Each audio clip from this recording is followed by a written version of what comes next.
Hi అండి, నమస్తే, welcome back to my channel Wonderla cooking ఛానల్లో. ఈరోజు నేను పెరుగు, మనం బయట నుంచి తెచ్చుకునే పెరుగు చాలా కల్తీ అంటుంటారు కదండి. మనం ఇంట్లోనే పెరుగు తయారు చేసుకోవచ్చు. నేను కుండలో పెరుగు తయారు చేస్తున్నాండి. చాలా టేస్ట్గా ఉంటుంది. 2 రోజులు అయినా కానీ పులవకుండా ఉంటుందండి. పాలను మంచిగా ఇట్లా వేడి చేసుకోవాలండి. చిన్న మంట మీద పాలను కాబెట్టుకోవాలి. పాలు కాగినాయి కదండి. ఇప్పుడు కొంచెం ఒక హాఫ్ స్పూన్ తీసుకోవాలి పెరుగు.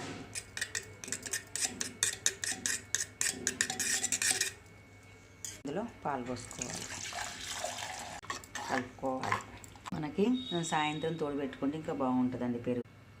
ఎవరు తిరగని ప్లేస్లో పెట్టాలండి పెరుగు. ప్యాకెట్ పాలు